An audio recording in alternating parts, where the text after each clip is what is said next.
Good evening and welcome to tonight's regular board meeting. The time is 6:01. Would you please join us in the pledge and a moment of silence? Allegiance to the flag of the United States of America and to the republic for which it stands, one nation, under God, indivisible, with liberty and justice for all.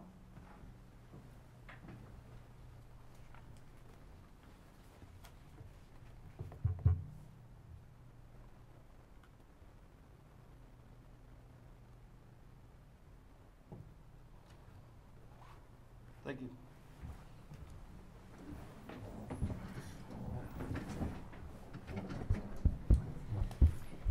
Okay, before we start, I'd like to welcome Mr. Ramirez, our new HR boss. This is he. So if you have any HR problems or any HR questions, you can see his behind the door seat. Welcome to Donna, sir. Thank you so much. Okay, any changes to the agenda? Yes, sir, Mr. President. I'd like to pull item under district operations, item 1.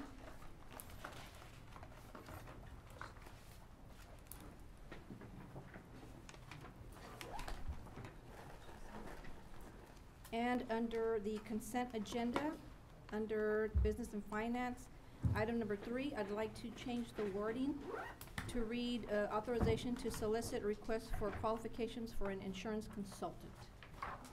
Which one was that? Item 3, under business and finance. Business and finance.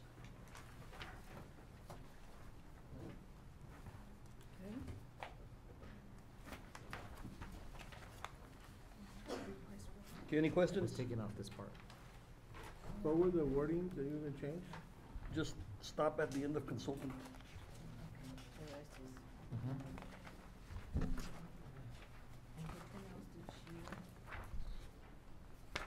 It was the,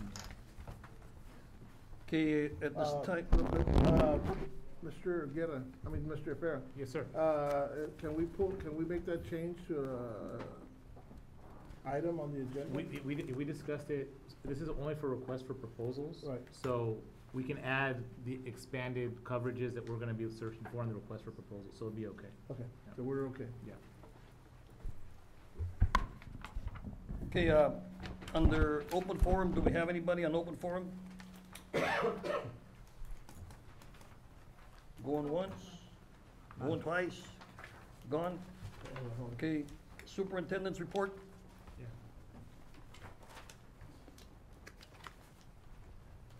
Okay, we have a discussion and possible action to vote on the board of directors for Regional Educational Service Center. Yes, sir, Mr. President and members of the board. As per State Board of Education regulations, school trustees must elect the board of directors of Regional Education Service Centers. The biographies of the candidates are in your packet, and Terry's handing out to you your ballot. This item is on the agenda today for discussion and action, as the ballots are due Thursday, April 5th.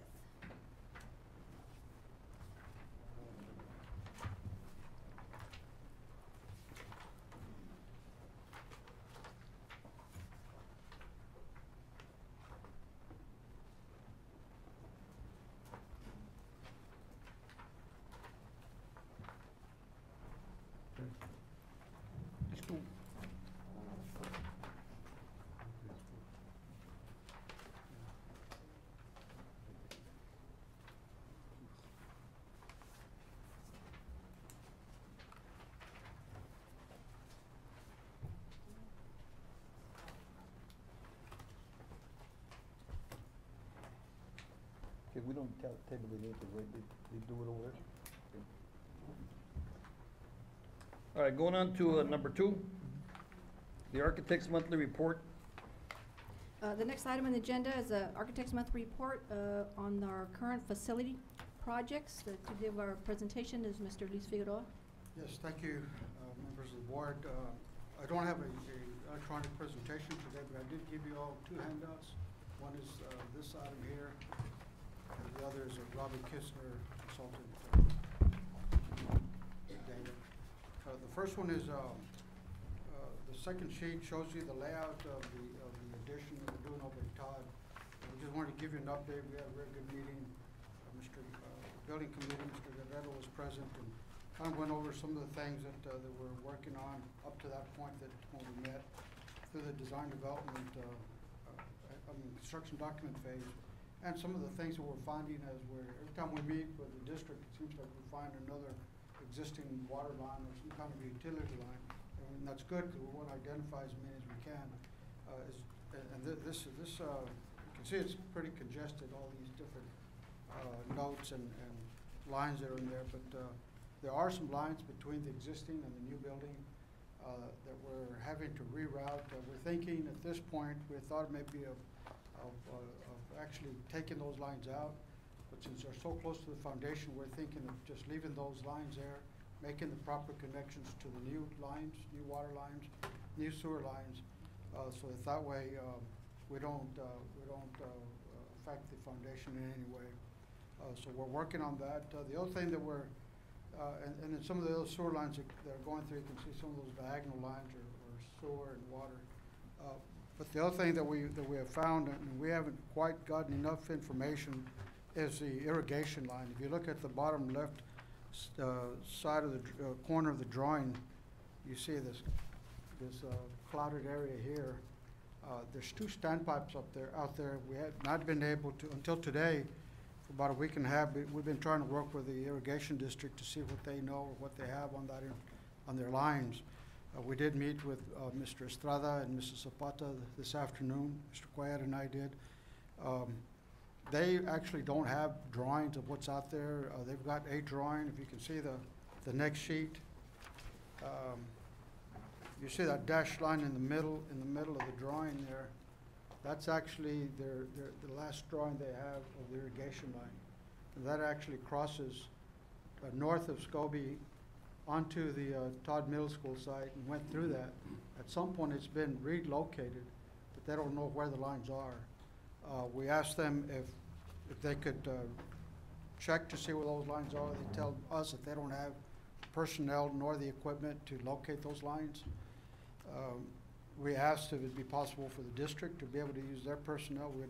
They don't have any easements or anything on those lines, so we're still trying to ask permission because it's their line to see if the school district can actually go out there and dig 3 to 4 feet to try to confirm where those lines are.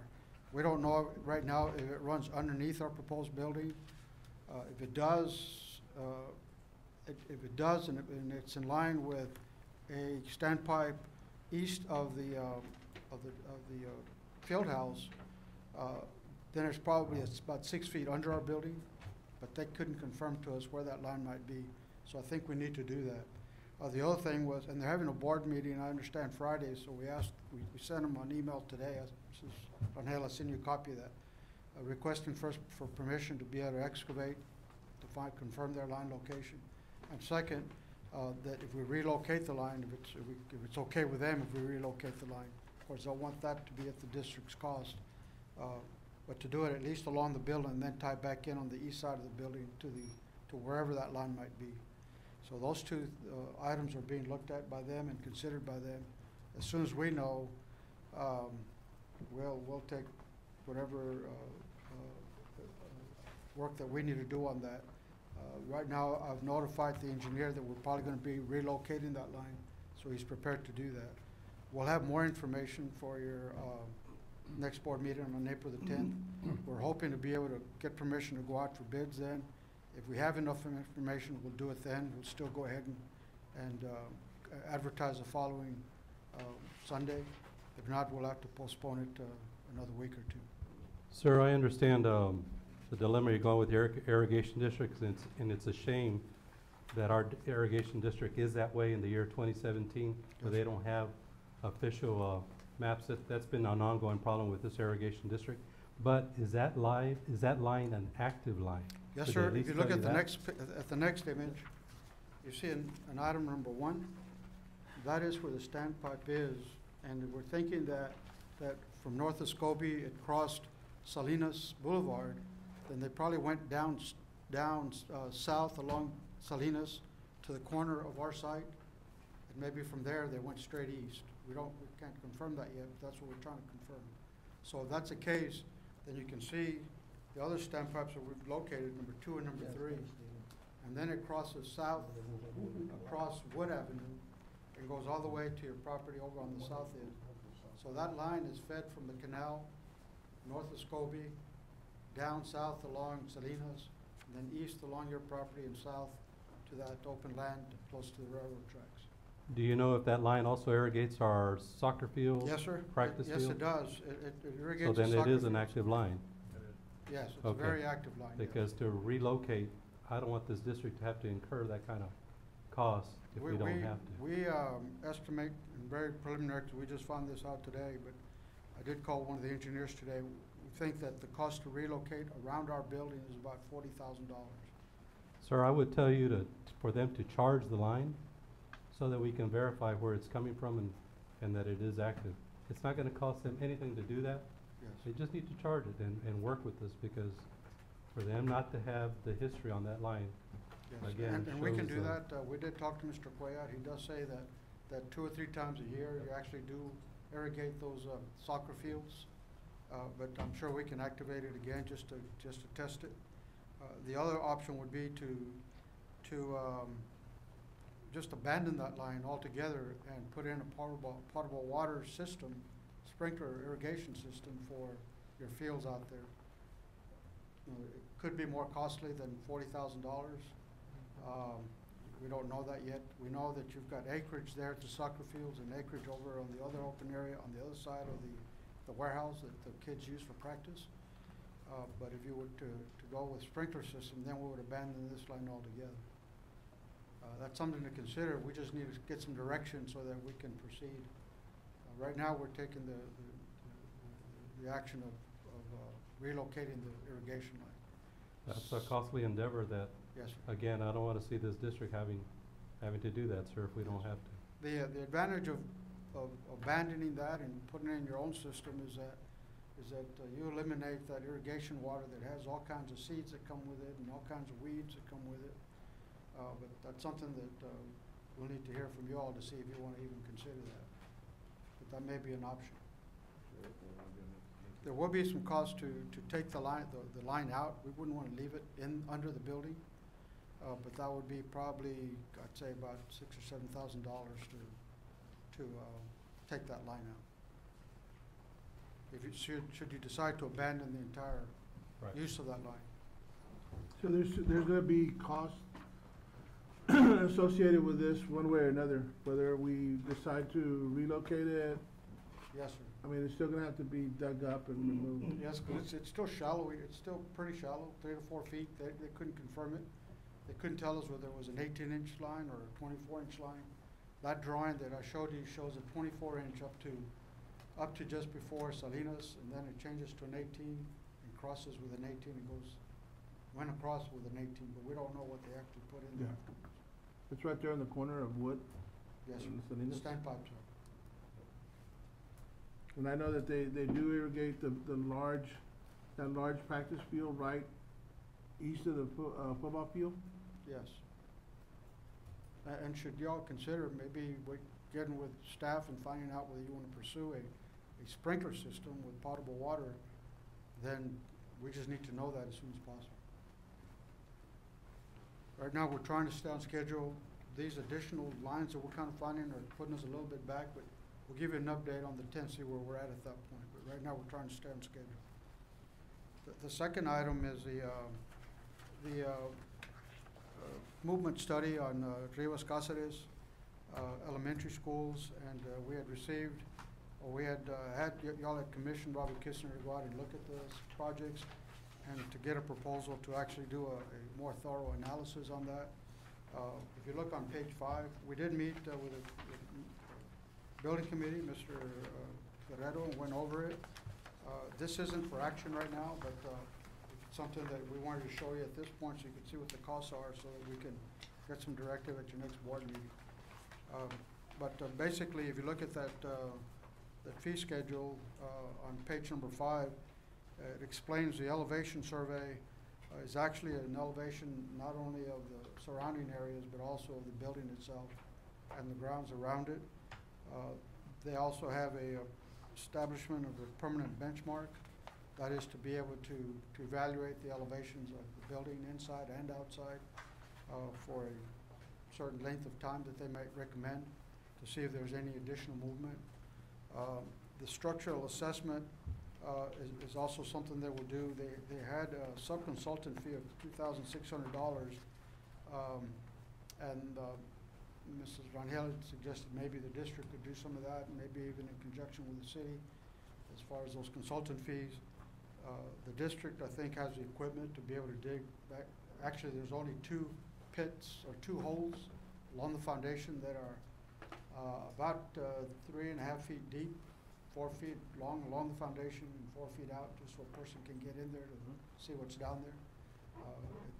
$2,600, somebody local, the district could probably do it much less costly. The other is the testing of the sanitary sewer line and the water lines, and basically that's just a test to see if there's any leaks in the lines under the foundation. Mr. Huerta from the district had done some studies and but didn't feel like he could continue on with the equipment that he has. So Mr. Rangel and I thought that that's something maybe that we get this consultant and then they get the people to do it so that it gets tested accordingly. And then the other is the geotechnical borings. These are laboratory testing, and that would be not only outside of the building but also inside of the building. There seems to be some settlement. There seems to be some water retainage around the building. We want to be sure that it's not something under the building. See if it's something that we can eliminate on the outside, maybe reroute water somehow, or see if there's anything else that may have caused it.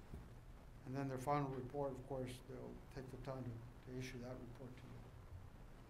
And so those are the costs they're looking at: $39,870 minus the $2,600. Which building? This is there's actually two schools, Cáceres and Rios. There are 2 additions at those buildings. They're shifting to the foundation and wall separations. We're shifting at one corner of each one. So How long has it been that it's been this way? we can't confirm that, sir. We don't know. We've asked around, they say 2 years, 5 years. We don't know. Mr. Figueroa, Mr. Cantu gave me a CD, I think, of a test that was the testing of the water lines. I want to say back in 2009. Okay. And it didn't show that there were any kind of cracks in the pipe. Now, I don't know if it's because of the length of time. Would we need to redo that test, or? It would probably be a good thing. I can send that, if you have it, I can send it to them and have them look at it. Okay. And they can decide. What kind of lines are these again? The sewer lines and the Oh, water lines. There's not irrigation lines? Remember we talked No. about irrigation lines being down there as well? Yeah, we haven't, there could be. Those would probably be drain lines. Out in the farms, there used to be drain lines where they would try to drain their water out away from, dry up their fields more quickly. But we haven't found them or, No, sir. okay. Those are very difficult to find. These buildings are insured, right? Yes, sir. Do we have coverage for foundation damage? That- If you have coverage for foundation damage, then the insurance can come do the test and see if there's any damage. Just make a claim on the insurance. Let them do all the testing, and then they'll come and say, yes, there's a claim, or no, it's some other issue. But at least you'll get them to do it without having to pay for it. Yeah. There should be some type of coverage for every building at the school district. But like I said again, this isn't for action, this is for your information. At the next meeting, we'll have more information. I just want to go on record that I'm the only person that shows up to the construction committee meeting, so, you know, it would be nice if some other y'all would show up so I could, you know, it looks like I'm the only one that's there. And I did make it a point to tell Ms. Rangel the other day. Huh? Who's in the committee? The one that's retired. Yeah. The committee members are Eloy Avila, John Billman, and Val Guerrero. And the days that I've gone is because nobody else was there. But since we went to that board training, the gentleman there told us that we don't belong in those committees. There you So, go. I'm not going to your committee because of that, because he told me I don't belong there. Right. So here's a request I have, if we could, to President Cenicero's point. At the Lone Star Governance Training, we learned that the most effective boards focus and spend most, if not all, their time looking at student outcome goals and measures against those. And so this board is going to drastically change the way we spend our time. And because of that, this is one of those items that I think moving forward, what I would propose or request is that the major points that you come up and share, that you'll give us a written report and that every single board member can read those and reach out to the superintendent with any questions. The aspect about the committee is the commissioner really pushed us to think about what is our role as a board, which is monitoring student outcome goals, and what's the role of the administration in running the day-to-day operations of the school district. And that committee meeting is really more aligned to running the day-to-day operations of the school district. So we're in the process of change, but that is one request I would make, is that we would get something in writing that would be a written report that we could read through and go to the superintendent with any questions, so that we actually could potentially in the future eliminate this item on the agenda or only put it on there as needed, so we can free up more space and time to be talking about student outcome goals, because we're now at past 15 minutes just on this one item. Thank you, Ms. Rader. Okay, any other discussion or questions on this? None. Thank you all very much. Okay, thank you, sir. Okay, under consent agenda, is there anything that needs to be pulled from there?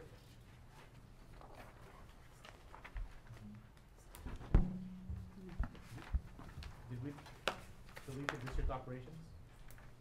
It was We did, pulled. we pulled it. You what? We pulled You it. pulled it, that's what I thought. Okay, if not, I need a recommendation. I move, sir. I second. In favor?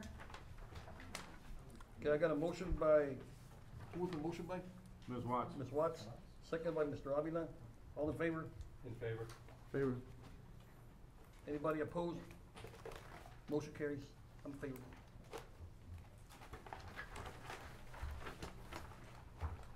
Okay, moving on to executive session. As authorized by Texas Government Code Sections 551.071, 551.072, 073, 074, 075, 076, 082, 083, and 084. We will not be going into executive session. The time is 6:25.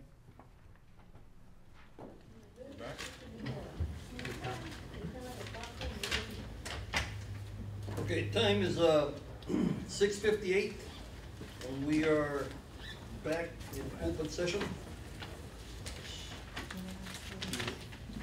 Okay, letter A, discussion and possible action to approve superintendent's recommendation of personnel. Yes, administration recommends 4 bus drivers as discussed in executive session. Make the motion, we approve? Second. Motion by Mr. Avila, second by Dr. Mary. All in favor? Favor. In favor. Anybody opposed? I'm in favor.